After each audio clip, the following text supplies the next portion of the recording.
नमस्कार, मैं डॉक्टर सरिता कुमारी, सहायक प्राध्यापिका JN महाविद्यालय धुर्वा। आज मैं अपने सेमेस्टर 6 के स्टूडेंट्स का एक पेपर है गांधीयन थॉट। उसका एक टॉपिक है गांधी ऑन विमेन, अर्थात महिलाओं के संबंध में गांधी जी के क्या विचार हैं। इस पर व्याख्यान दूंगी, लेकिन व्याख्यान देने से पहले मेरा अपने स्टूडेंट से रिक्वेस्ट है कि घर पर रहें, सुरक्षित रहें और हमारे व्याख्यान से लाभ उठाएं, अपना नोट्स बनाएं। तो आइए शुरू करते हैं।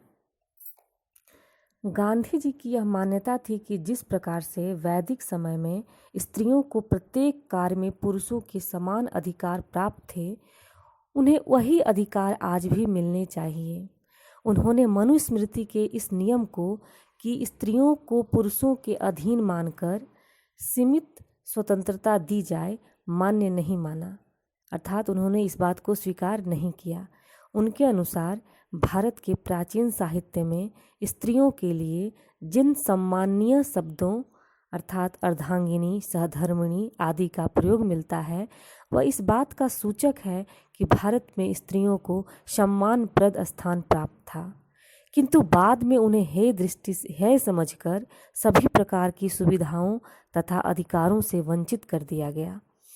गांधी जी ने स्त्रियों को पुनः उनकी प्राचीन सम्माननीय स्थिति दिलाने का भरसक प्रयास किया और अपने आंदोलनों के माध्यम से इस संबंध में एक जनमत जागृत किया। स्त्रियों के स्तर को गरिमापूर्ण बनाने के लिए उन्होंने रचनात्मक सामाजिक कार्यक्रम प्रस्तुत किया। उन्होंने स्त्रियों को पुरुषों के समान स्तर पर रखते हुए उन्हें सामाजिक, आर्थिक तथा राजनीतिक क्षेत्र में देश सेवा के लिए आगे बढ़ने के लिए आमंत्रित किया। उन्होंने अपने आश्रमों में स्त्रियों को पुरुषों के समान सम्मान प्रदान कर उन्हें सामाजिक दृष्टि से अन्याय तथा शोषण के विरुद्ध जागृत किया और इस प्रकार का राजनीतिक प्रशिक्षण प्रदान किया कि स्त्रियां शारीरिक दृष्टि से पुरुषों से निर्बल होते हुए भी अपनी बौद्धिक क्षमता का विकास कर सबला बन सकें। उन्होंने बाल विवाह का विरोध किया तथा विधवा विवाह का समर्थन किया। वे शास्त्र तथा हिंदुओं के उन रीति रिवाजों के विरुद्ध थे जो समाज में स्त्रियों की दास्ता को बनाए रखने की दुहाई देते थे। उन्होंने पर्दा प्रथा का विरोध कर महिलाओं की दशा को सुधारने का नवीन कार्य किया। पर्दा प्रथा स्त्रियों के विकास तथा उनके द्वारा उपयोगी सामाजिक कार्यों से वंचित करती थी, यानी कि पर्दा प्रथा जो है स्त्रियों को उनके विकास से और उनके द्वारा किए गए उपयोगी सामाजिक कार्यों से उन्हें दूर करती थी, उन्हें वंचित करती थी। गांधी जी का मानना था कि स्त्रियों को पर्दे में रखकर उन पर पवित्रता लादी नहीं जानी चाहिए या उन पर पवित्रता स्त्रियों को सिर्फ पर्दे में रखकर उन पर पवित्रता नहीं लादी जा सकती। यदि स्त्रियों को पुरुषों के समक्ष उपस्थित होने में लज्जा का अनुभव हो तो वे इससे और अधिक निर्बल बनती जाएंगी। स्त्री स्वतंत्रता उतना ही आवश्यक है जितना पुरुषों की स्वतंत्रता का भाव। गांधी जी ने स्त्रियों के प्रति अविश्वास की भावना तथा उनमें अविश्वसनीयता के सामाजिक दंभ के विरोध में स्त्रियों को आगे बढ़ने के लिए प्रेरित किया, उन्हें ललकारा। उन्होंने अपने स्त्री सुधार कार्यक्रमों में दहेज प्रथा का विरोध किया और स्त्रियों के साथ किए जाने वाले भेदभाव को घृणित बुराई माना। गांधी जी महिलाओं को कई मामले में पुरुषों से अधिक श्रेष्ठ समझते थे। उनके अनुसार अहिंसक संघर्ष में स्त्रियोचित मतलब जो स्त्रियों का गुण है, धैर्य, सहिष्णुता एवं कष्ट सहने की मूक क्षमता ऐसे गुण हैं जिसके कारण स्त्रियां आंदोलनों को पुरुषों की तुलना में अधिक सफलतापूर्वक संचालित कर सकती हैं। वे स्त्रियों को मानवीयता का उच्च आदर्श मानते थे। गांधी जी ने स्त्रियों को वासना का पात्र न मानकर उन्हें समाज में सर्वोच्च प्रतिष्ठा दिलाने का कार्य किया। उनका कहना था कि स्त्रियां पुरुषों के हाथों का खिलौना अथवा उनके मनोरंजन का साधन ही नहीं बनी रहे। सादा सौम्य जीवन ही स्त्रियों को सम्मानपूर्ण स्थिति दिलाने में सहायक हो सकता है। अर्थात वे स्त्रियों के तड़क भड़क के विरुद्ध थे। वे चाहते थे कि वे सादा सम्मानपूर्ण जीवन जिएं। और पुरुषों के हाथ का खिलौना या मनोरंजन का साधन न बने। गांधी जी ने स्त्रियों की दशा सुधारने की दृष्टि से जो कुछ व्यक्त किया वह गहन अध्ययन एवं अनुभव पर आधारित था, अर्थात यह उनके गहन अनुभव एवं अध्ययन पर आधारित था।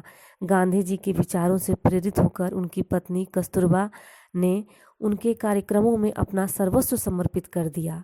भारत की स्वतंत्रता के लिए छेड़े गए अहिंसक संघर्ष का कार्य अधूरा रह जाता यदि गांधी जी को कस्तूरबा तथा भारत की स्त्री समाज का सहयोग प्राप्त नहीं हुआ होता।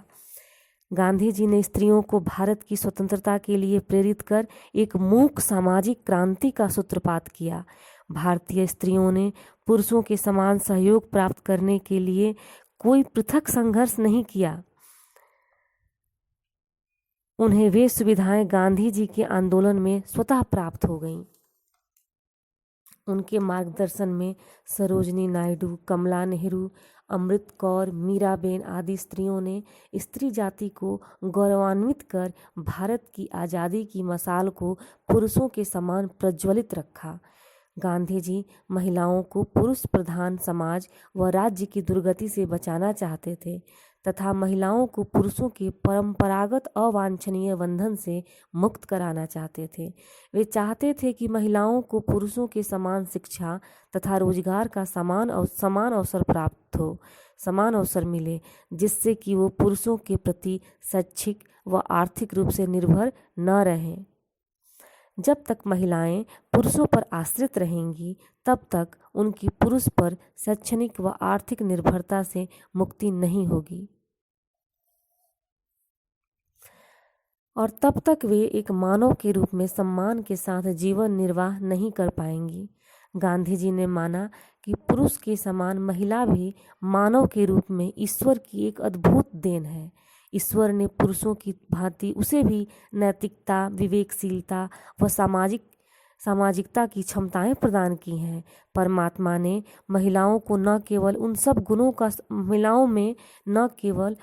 गुणों का समावेश किया है जो ईश्वर ने पुरुषों को दिए हैं, बल्कि भद्रता, विनयशीलता, सहनशीलता, स्नेह व त्याग के ऐसे विशिष्ट गुण भी प्रदान किए हैं जिनके संदर्भ में महिलाएं पुरुषों के समकक्ष ही नहीं बल्कि उनसे श्रेष्ठ भी हैं।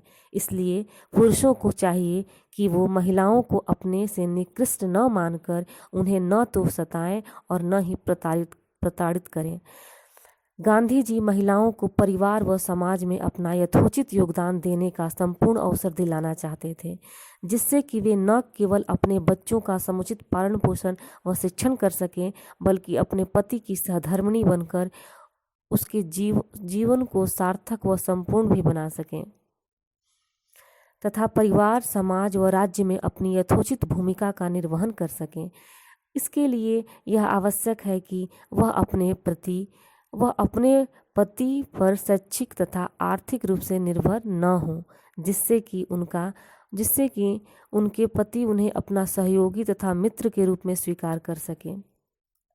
गांधी जी चाहते थे कि समाज व राज्य पुरुषों के मुकाबले महिलाओं से लिंग के आधार पर भेदभाव न करे तथा उनके उद्धार व कल्याण के लिए विशेष अवसर उपलब्ध कराए।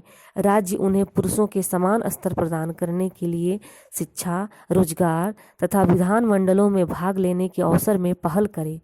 महिलाओं के प्रति गांधी जी के सकारात्मक दृष्टिकोण का एक महत्वपूर्ण पहलू यह था कि वे महिलाओं को पुरुषों की तुलना में अधिक सुदृढ़ और सहृदय मानते थे। वे नारी को अबला कहने के भी सख्त खिलाफ थे। उन्होंने कहा कि उन्हें अबला कहकर पुकारना उनकी आंतरिक शक्ति को दुत्कारना है। यदि हम इतिहास पर नज़र डालें तो हम उनकी वीरता की कई मिसालें देखेंगे। यदि महिलाएं देश की गरिमा बढ़ाने का संकल्प कर लें तो कुछ ही महीनों में वे अपनी आध्यात्मिक अनुभूति के बल पर देश का स्वरूप बदल सकती हैं। गांधी जी ने महिलाओं की शिक्षा को भी पर्याप्त महत्व दिया। उन्होंने कहा कि यदि एक आदमी को पढ़ाओगे तो एक व्यक्ति शिक्षित होगा और यदि एक स्त्री को पढ़ाओगे तो पूरा परिवार शिक्षित होगा।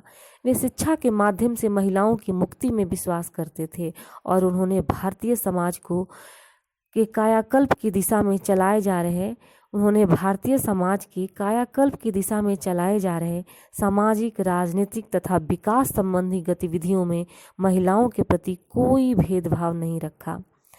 गांधी जी के विचार में नारी परिवार, समुदाय तथा और समाज में तभी उत्साहपूर्वक अपनी भूमिका का निर्वहन कर सकती है जबकि सामाजिक जीवन में उसके काम और जीवन की दशाओं में सुधार होगा और वह स्वयं को सामाजिक, आर्थिक व मानसिक रूप से बंधन मुक्त कर पाएगी। स्त्रियों को ऊंचा उठाने का दायित्व तो संपूर्ण व्यवस्था का है। इसके लिए संपूर्ण समाज को जागृत करने की आवश्यकता है क्योंकि उनकी समस्याएं एकांगी न होकर संपूर्ण समाज से जुड़ी हुई हैं। तभी हमारा देश आगे बढ़ पाएगा। गांधी जी से प्रेरणा पाकर स्त्रियों ने अपने आर्थिक, सामाजिक व राजनीतिक अस्तित्व को बचाए रखने का संघर्ष किया। गांधी जी के प्रयासों से भारत में एक ऐसा सामाजिक परिवर्तन आया कि बिना किसी कानूनी सुधार के भारतीय समाज ने स्त्रियों को समानता तथा स्वतंत्रता का, पुरुषों के समान अधिकार प्रदान किया। इस प्रकार हम कह सकते हैं कि महिलाओं की स्थिति को सुधारने में, महिलाओं के उत्थान में, महिलाओं को आगे बढ़ाने में गांधी जी के विचारों की बड़ी ही प्रासंगिकता है। धन्यवाद।